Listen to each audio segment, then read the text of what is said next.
Battle of Marathon. Hello, today we're going to take a close look at one of the most pivotal battles in ancient history, the Battle of Marathon. Fought in 490 BCE, this clash between the Athenian forces and the mighty Persian Empire was more than just a military encounter. It was a moment that would shape the trajectory of Western civilization. To understand Marathon, we need to step back into the larger context of the Greco-Persian Wars.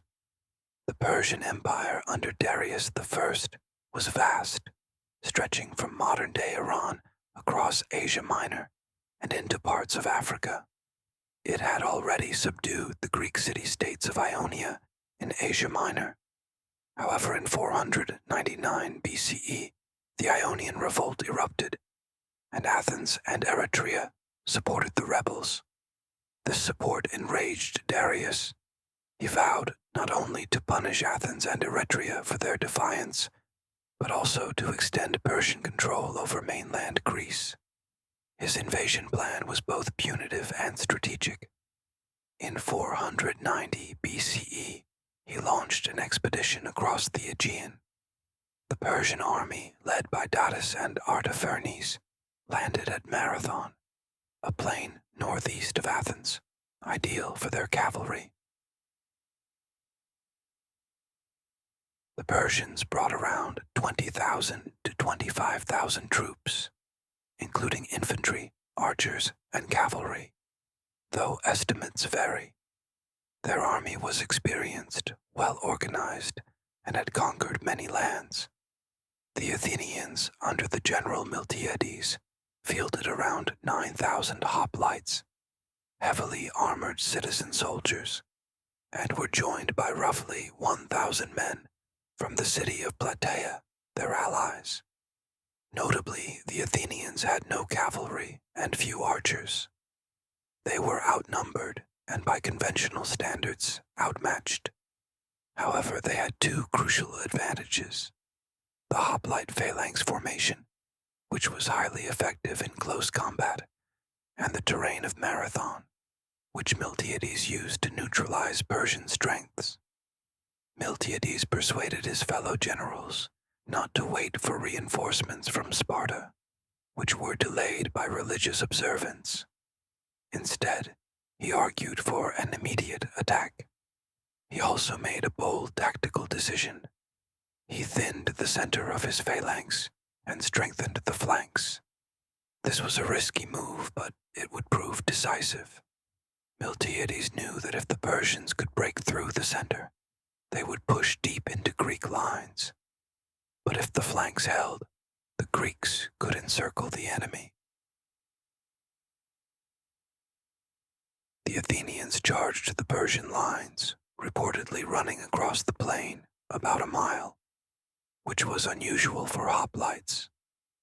The Persians, expecting a more passive Greek approach, were caught off guard. At first, the Persian center held firm and pushed into the thinner Greek center, but the stronger Greek flanks overwhelmed the Persian wings and encircled the center. In a classic pincer movement, the Persians, trapped and disoriented, broke and fled. Many tried to reach their ships.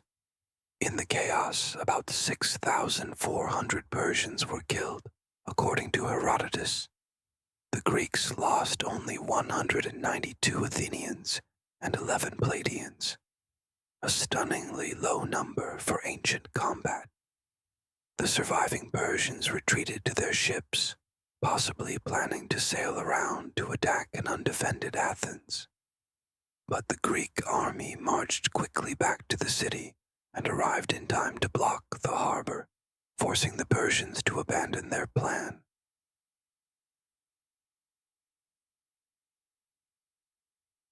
The victory at Marathon was a massive morale boost for the Greeks. It proved that the Persians could be beaten, not just resisted, but decisively defeated in open battle. Athens became emboldened and more confident in its military and political systems. The victory was seen as a triumph of free citizens defending their land against foreign subjugation, an enduring theme in Western history. However, this was not the end of Persian aggression. Darius prepared for a larger invasion, but he died before it could be launched. His son, Xerxes I, would return 10 years later for the Second Persian invasion of Greece, leading to battles like Thermopylae, Salamis, and Plataea. One of the most famous, though semi-mythical, stories from this battle is that of Pheidippides, the messenger. According to legend, after the battle he ran from Marathon to Athens, around 26 miles, to announce victory, crying Nike, victory, before collapsing and dying. Though likely apocryphal, this tale inspired the modern marathon race, first introduced in the 1896 Olympics.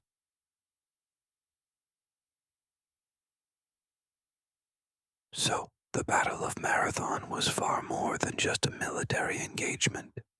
It was a defining moment in the world history, a turning point where the values of a small, independent polis stood firm against an empire, and in doing so, they helped shape the foundations of the Western world. The Battle of Gaugamela.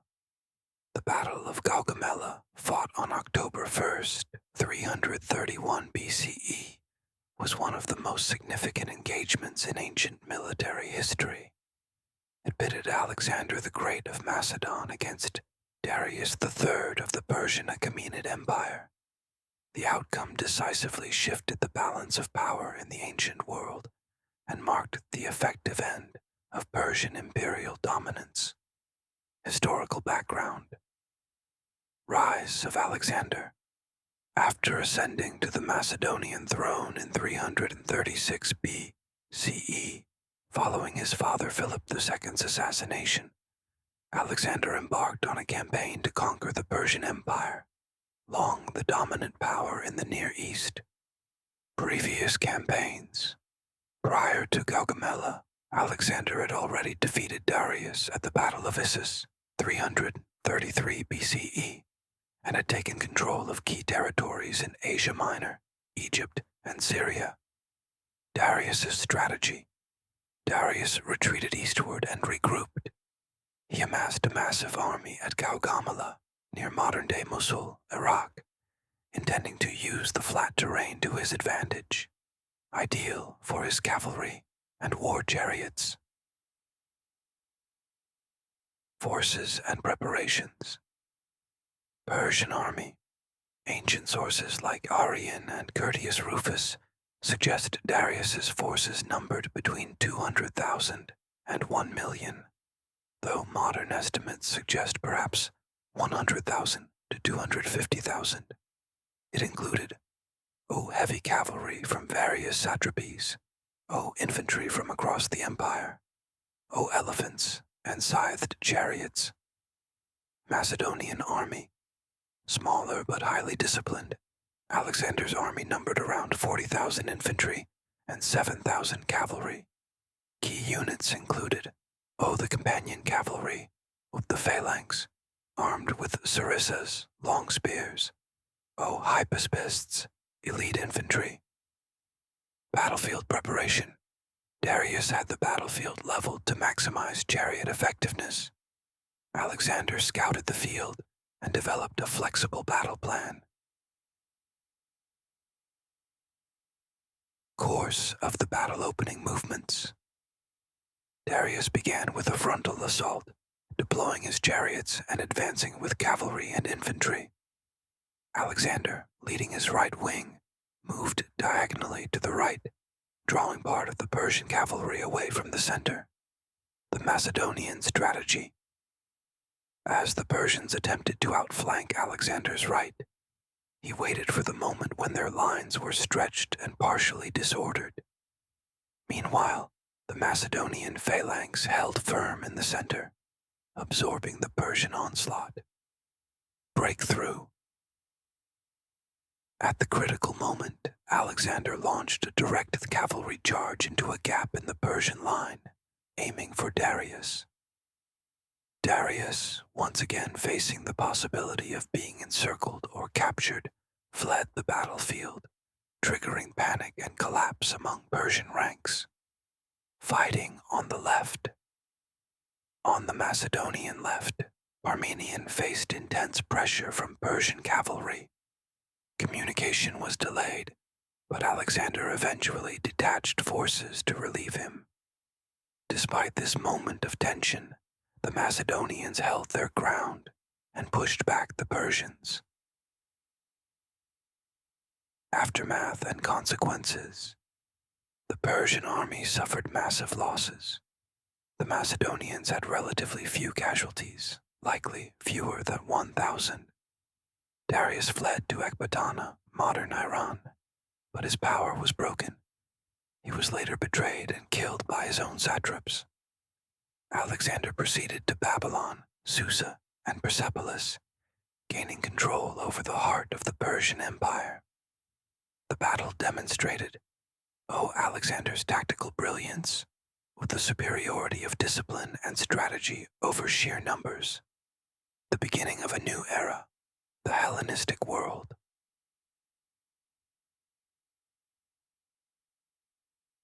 Legacy and historical impact.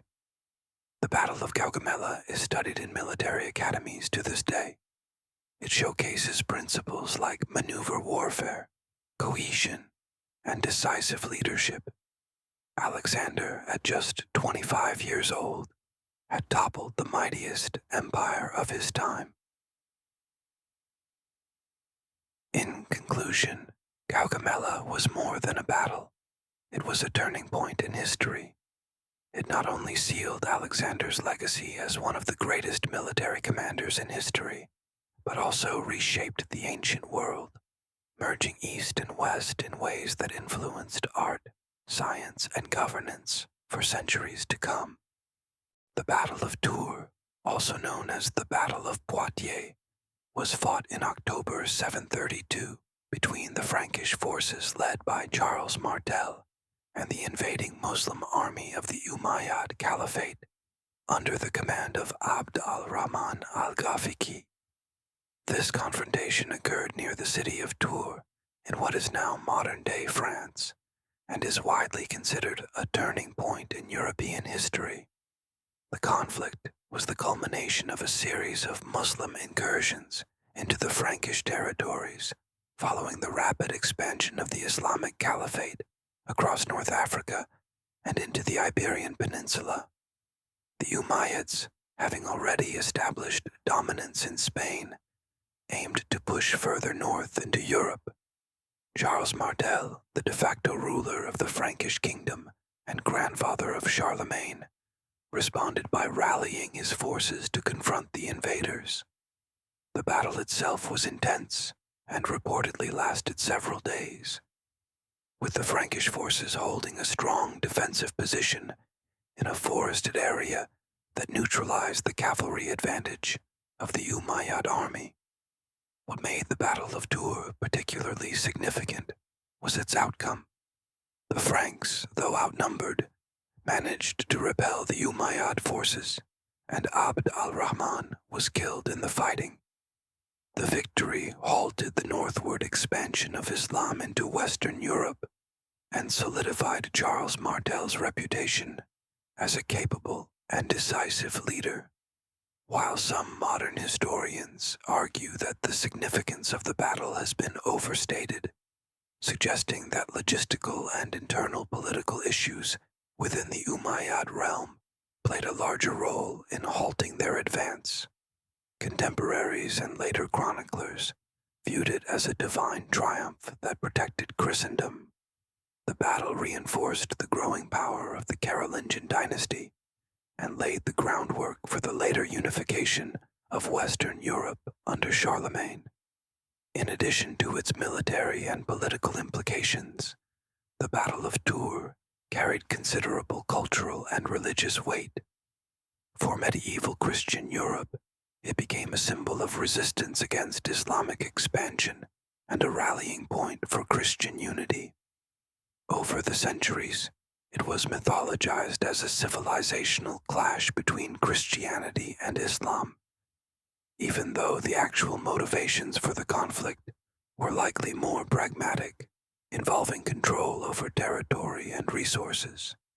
Still, the battle helped to define the boundaries of Islamic and Christian Europe and marked a turning point after which Muslim expansion into Western Europe was largely limited to the Iberian Peninsula.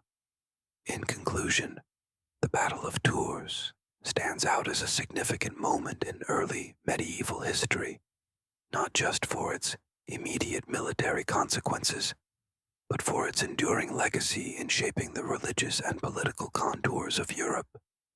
Charles Martel's success allowed for the consolidation of Frankish power, eventually leading to the Carolingian Empire. While the narrative of the battle as a grand civilizational showdown may simplify the complex realities of the time, its importance in halting Umayyad advances and fostering the emergence of a unified Christian Europe remains a critical part of the historical record. The Battle of Orléans, which took place during the 100 Years' War between England and France, is one of the most pivotal military engagements in medieval European history, primarily due to the dramatic rise of Joan of Arc and the psychological turning point it provided for the French. The battle lasted from October 1428 to May 1429, a lengthy siege rather than a single clash, and it played out against the backdrop of a deeply fractured France, partially occupied by the English and their Burgundian allies. In the early 15th century, England had been making steady gains in France. After their victory at Agincourt in 1415, the English, under King Henry V, and later his brother John, Duke of Bedford, pursued an aggressive campaign of conquest.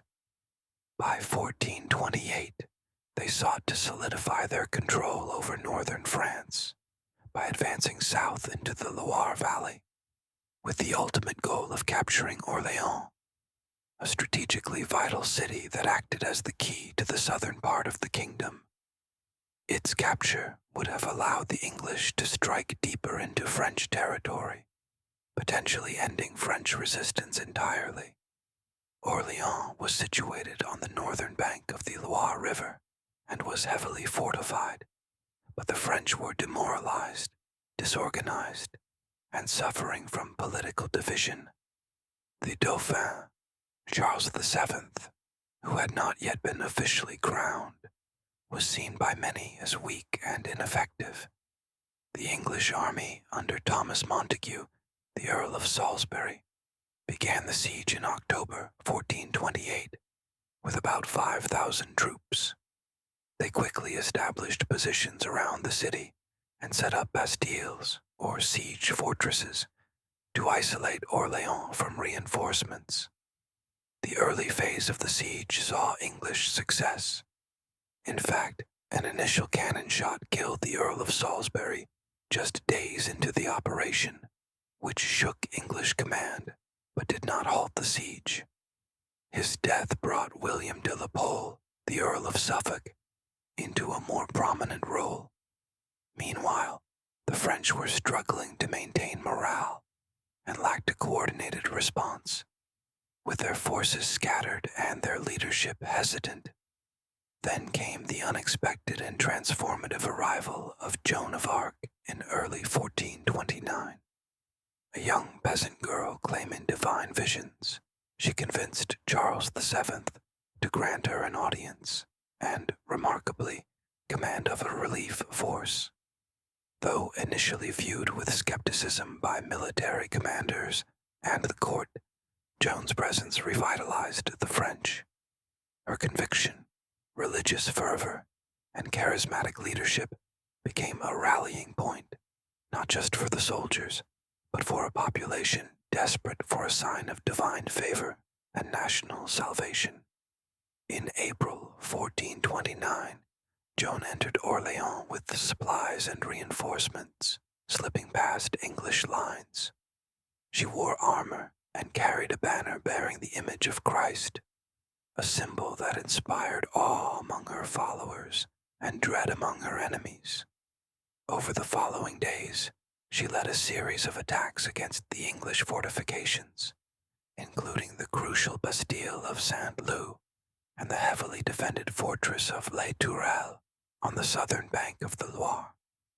The French, emboldened by Joan's leadership and uncharacteristic aggressiveness, launched a determined assault on Les Tourelles on May 7th, 1429. The battle was brutal and costly, but the French ultimately succeeded in capturing the stronghold. Joan herself was wounded during the fighting, but returned to encourage her troops, which added to her growing legend. The next day, May 8th, the English, recognizing their untenable position and fearing a renewed French offensive, lifted the siege and withdrew. The retreat was orderly but marked a major strategic and psychological defeat. The siege of Orléans had been broken, and the city was saved. The implications of this victory were immense.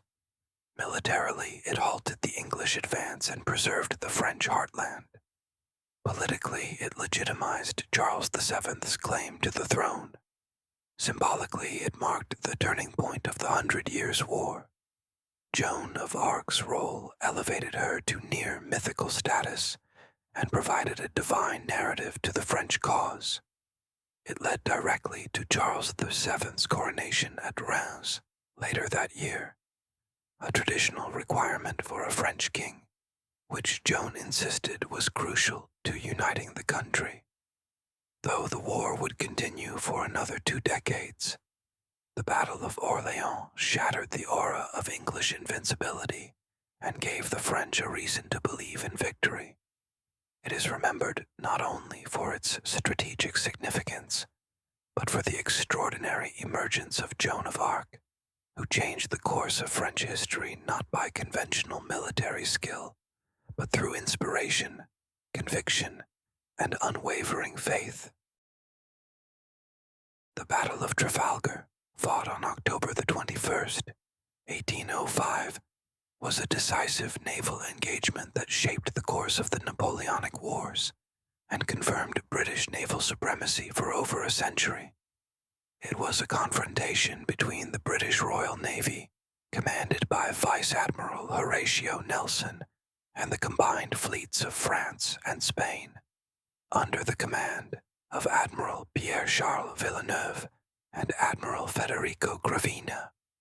The battle took place off the southwest coast of Spain, near Cape Trafalgar, and was the result of Napoleon Bonaparte's broader plan to invade Britain, which hinged on achieving temporary control of the English Channel by neutralizing the Royal Navy.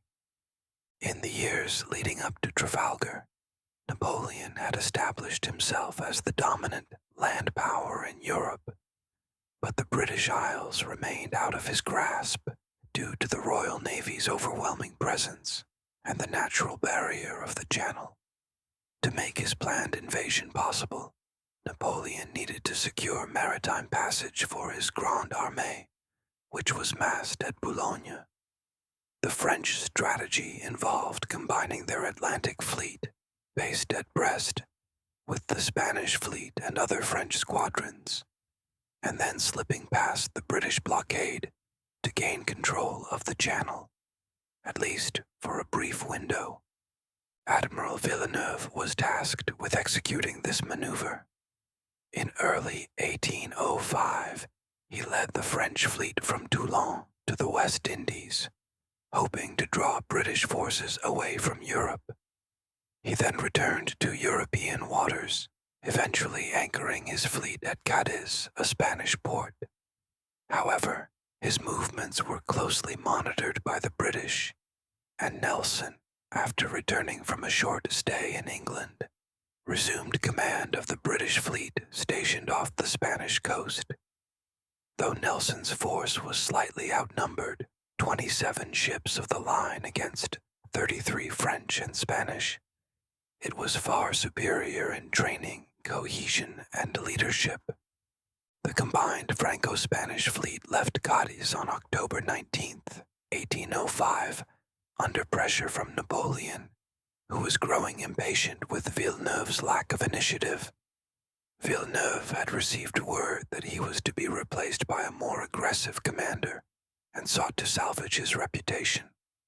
The fleets met 2 days later off Cape Trafalgar.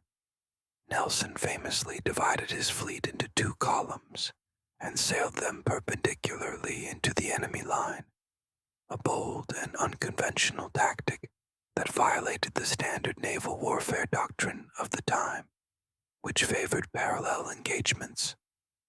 His goal was to break the enemy line in multiple places, sow confusion, and allow British ships to engage in close-quarter combat, where their superior gunnery and seamanship would prove decisive.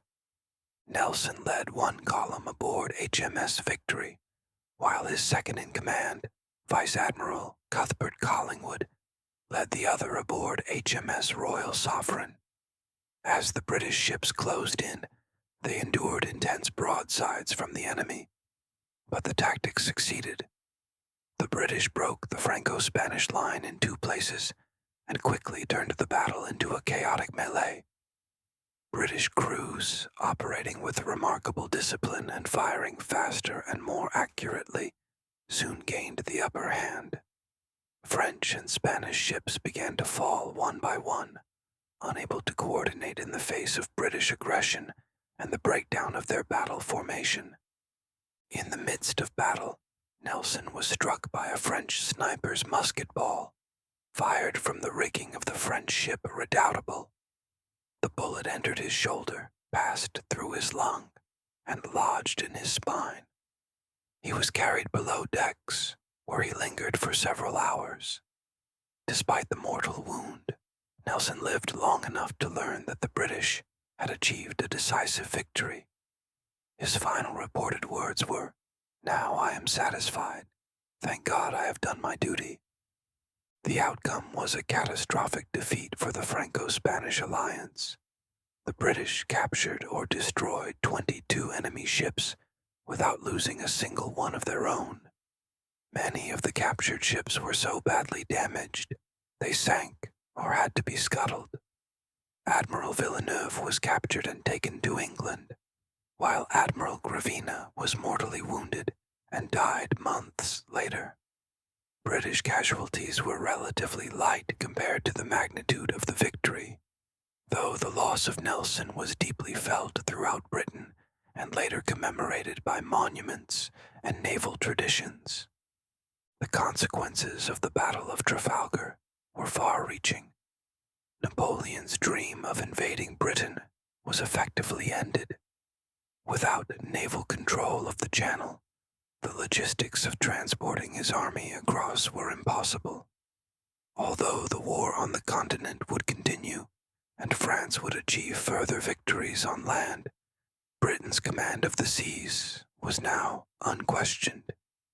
Trafalgar ensured that British trade, diplomacy, and military power could project across the globe, contributing to what became known as Pax Britannica in the 19th century.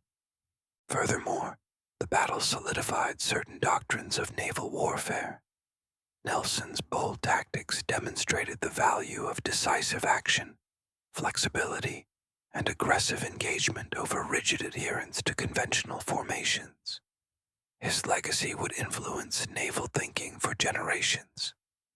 The British Navy, buoyed by this victory, expanded its dominance throughout the 19th century, with the Royal Navy becoming the world's most powerful maritime force until well into the 20th century. In cultural terms, Trafalgar became a cornerstone of British national identity. Nelson himself was immortalized as a hero of almost mythical stature, embodying courage, patriotism, and sacrifice. His body was returned to England in a barrel of brandy to preserve it for burial, and he was honored with a state funeral attended by thousands. Trafalgar Square in London and the towering Nelson's Column serve as enduring tributes to his memory. In summary, the Battle of Trafalgar was not just a stunning tactical victory. It was a strategic masterstroke that redefined the balance of power in Europe. By destroying the naval capacity of France and Spain in a single day, Britain ensured its survival and laid the foundations for a century of global maritime dominance. It was the culmination of years of naval evolution, the expression of superior seamanship, and the ultimate testament to the leadership of Admiral Nelson, whose death on the day of his greatest triumph added a poignant, legendary quality to an already monumental event.